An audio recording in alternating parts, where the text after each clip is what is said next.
सैयदना इमाम हुसैन और इमाम हसन का ही हमें पता है। हज़रत फातिमा कितने बेटे थे, लेकिन शिया कहते हैं कि 3 थे।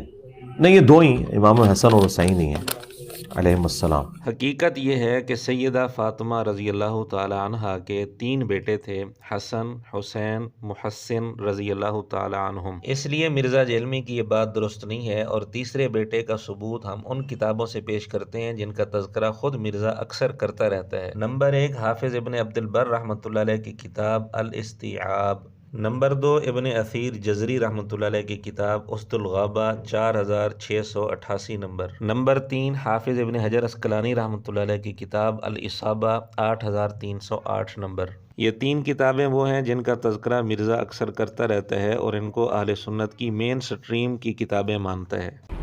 अहले सुन्नत की मेन 3 किताबें मेन स्ट्रीम की जो सहाबा कराम के हालात व वाक़यात पे लिखी गई हैं। नंबर 1 इमाम इब्न अब्दुल बर की किताब है अल इस्तिआब, उसको खोल के आप सैयदना उमर का चैप्टर पढ़ लें।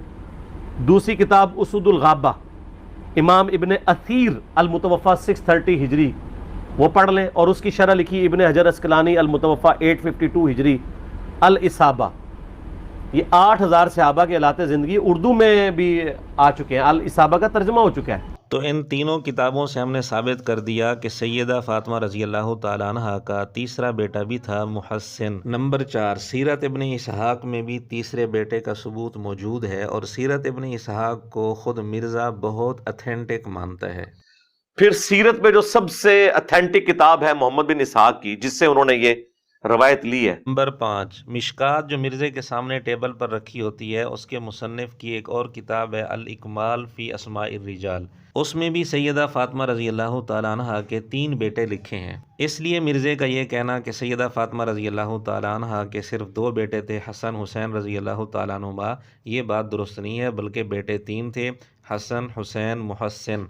अलबत्ता मुहस्सिन बचपन में फ़ौत हो गए थे। बहरहाल इस पर फ़िलहाल 5 हवाले आपके सामने पेश किए गए हैं, और भी हवाले इस पर पेश किए जा सकते हैं।